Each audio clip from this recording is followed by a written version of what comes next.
YouTube, what up, though? It's your boy Fritzy, man, and we're back with another video here today. I had somebody reach out to me about the Pack Strike video that I made yesterday. I thought it'd be pertinent to come back and touch on a couple more issues. I hope you guys can bear with me. Appreciate the support on the video yesterday. As most of you guys know, I'm relatively new to YouTube. I'm primarily a Twitch streamer. So it's nice to see good engagement, good interaction. That being said, I got some feedback from a gentleman who I know from the Madden community, and I thought that it was relevant and something that we might want to get into so I can explain a little bit of why I addressed what I addressed and why I left out what I left out. But more importantly, not leave out his questions towards things, or his statements, if you may. So my guy Landmark sent me something in a DM that said, I watched your YouTube video and it was good, but incomplete. You need to put out a part 2 regarding the secondary issues behind the Pack Strike. BND cards as rewards, lack of set building rewards for solo grinders, coin pack prices, and the lack of non-cash packs in the store. The access to promo champions for guys who don't spend money. So I'll jump into that. It's obviously got quite a few parts to it, but here's what I'm going to say. What people are going to notice right off the bat is that the people that pull dollar value packs are going to lower the market. The more cards that we put in circulation by opening bundles, the cheaper the cards are going to get, right? We know there's going to be X amount of people that want the cards, whether we're on a pack strike or not. People are going to want these cards. Us not opening bundles is going to restrict the amount of these that can be made. Even today, when they drop Gridiron Guardians and we, see a training roll, seeing people down on that pretty quickly. The numbers from Grant, our guy, did not come through and look very good either. Looks like we're negative both on training and on coins. As far as value, that was about a 200,000 training sample size. Not enough to, completely write the book, but also enough to tell us that we're in the deep end again, right? We're in hot water. It's not going to be the best. So let's kind of walk through all of these secondary issues that our guy Landmark was talking about. BND cards as rewards. Would we like to see auctionable cards? Absolutely, we would. Anytime that we're seeing something that can't be auctioned for guys that are grinding the game, it makes it a lot harder for people, right? If I get a card out of a pack and it's not a fantasy pack at that, most of these rewards are just coming out. If that's going to be the case, I got no way to turn that into any coin. So I'm stuck with whatever card it is that comes out. I can't do anything with the card. The best I can do is quick sell it for a minimal amount of training, which is almost 99.9% chance, unless I strike pay dirt on it, going to pay me back anything in comparison to the amount of time that I put in. So I tend to agree with what Landmark's saying there, and I think it's an important thing that we bring up, is that when we do all of these challenges, or we go get all of these rewards, these cards at very minimal have to be able to be put into sets. Ideally, we could sell them, but if we can't, at least be able to put them into sets. We shouldn't be just stuck with whatever it is that you're handing us at the end of the day. Lack of set building rewards for solo grinders. Solos, rewards across the board are completely down, which is making it tremendously difficult for people that are no money spent to get top tier cards. We raise up that floor of the price of some of these better cards from these promos, and then we compile that with the situation that they're dealing with a lack of rewards. And now we're at a deficit, like right off the rip. There's no way that we're coming out of that deficit unless they increase rewards. I like the Mud Champions being a week long for us guys to have a full-time gig outside of Twitch or YouTube or whatever content that is you're producing. And for your average Joe. Now, for a lot of people, they have the time to put into the game, and so I could understand them wanting a weekend league, and I think weekend league still should have its place within the Madden sphere. I believe that it was one of the most competitive, looked forward to aspects for Twitch viewers specifically, and for content creators in general, man. It gave a nice feeling of, hey, let's lock in on a Thursday. We got to get this all done before the end of the day. You got to really be a grinder to get involved with weekend league to its full capacity, but more importantly, the rewards that came out of it gave these guys some of the best cards in the game, which rightfully they have deserved based on the amount of time they put into the game to be as competitive as they are, right? Being that competitive means that you put in that much time, and the loyalty aspect of it, right? This is something that these guys have gotten used to over the course of many years now, and it's something that they're very sad to see go away. For me, it's not a big deal, right? I'm never going to get through a weekend league at this point in my life. I do the best that I can when I can. But the week league gives me a chance to get at least 17 of those games in, 16 of those games in. So I enjoy the week league. But I think that both modes could be in the game. I don't think that we have to do one or the other. And I think more importantly, we should be getting proper rewards for those. So I also agree with what Landmark was trying to get me to speak on in regards to that.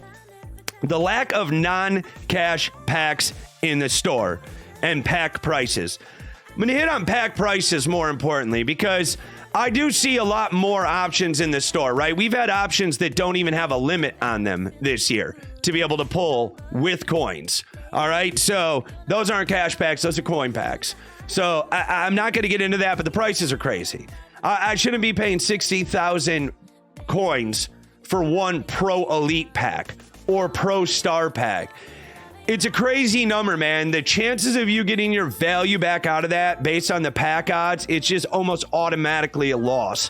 So these guys are, you know, if they're opening a pack and these coins were so difficult for them to acquire based on the previous things we were talking about, there's just no movement. There's no movement. There's no way for them to be able to consciously make that risk.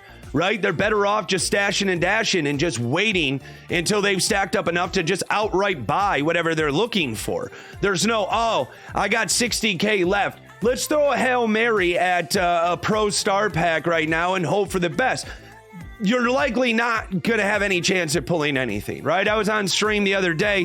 I pulled about 3 million worth of Pro Star fantasies. My best that came out of it was an 87, and that was one.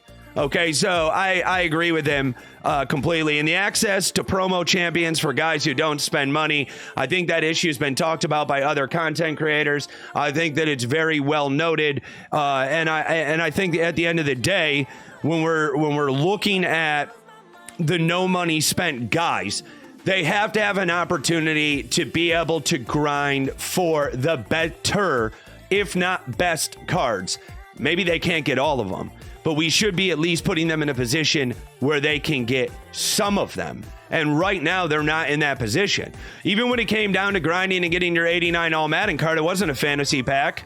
It was you get what you get, right? So half of these guys spent all this time making this happen so they can get this pack, and they don't even get any of the cards that they want out of it. And that seems crazy to me. It's really hampering down on these guys and giving them no opportunity to really run this game, no money spent, and get the proper rewards for their time. We've always said that MUT is one of two things. It's either money or time. And if you don't have the time, then you're going to have to spend the money. And if you don't have the money, you're going to have to spend the time. And this year is the first time ever that neither of those things have guaranteed you a result. Neither of them. I can spend all the money in the world. It doesn't mean that I'm going to get out of it what I put in. And again, we went over this at length last video, so I'm not going to beat a dead horse. I made my statement. I stand by my statement, and I believe that I covered every angle that I personally wanted to cover. You know, it's an interesting thing. When you go make a video, like I said, I'm newer to YouTube. You know, I appreciate Landmark reaching out to me, and I hope all of you guys, if you have something that's bothering you, or if you're wondering if I'm willing to speak on, I am. Message me. Follow me on Twitter. Send me a DM. I'm happy to use my voice to the best of my ability. Now, I don't have a huge footprint on YouTube yet, and hopefully I do. Okay, and hopefully you guys watching these videos and pushing me up the algorithm can allow my voice to get bigger, because one thing I can assure you is I will speak. Okay, and I'm in a position to be able to speak with the amount I drop into this game. I know that I matter. I know I matter statistically to EA. They can't lose people like me. They can't, because I account for 30, 50, 70, sometimes hundreds of other people's investments into this game. And it's all coming from one spot.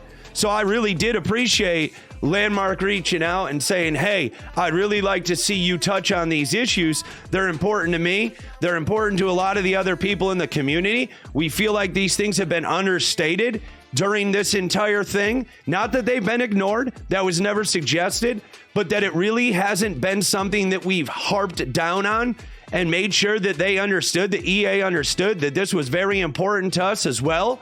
And I agree with the sentiment.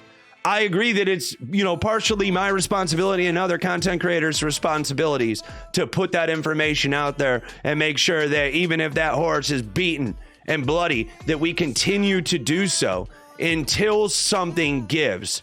I am still on the trajectory to stay with this pack strike for however long it takes. Adding a roll today does nothing for me. Nothing. I'm going to be live today and I'm going to test this. And by the time this video comes out, if you've been in my stream, you'll probably already know what it looked like. And we'll report back. I have content that I was going to produce this weekend with ScoMo. We're going to do a Pack Wars as part of my series, episode 4. We're not doing that this weekend. Okay? This is important, guys. It's very important. Never have we gotten the community so on board to try to make something happen. And there's going to be guys that spend their money. Do not shame them. Let them do what they're going to do. Okay? That's none of your business. Again, I mentioned last video, don't pocket check people. It's none of your business what they do with their money. And if they want to get involved and buy packs, then that's their right to get involved and buy packs. It's not what I'm going to do. And I hope it's not what you guys do. But if you do, I'm not going to love you any less. Right? Not going to love you any less. So, Landmark, I appreciate you. I hate to put your name out there 3 or 4 times on the video, but I did find it helpful.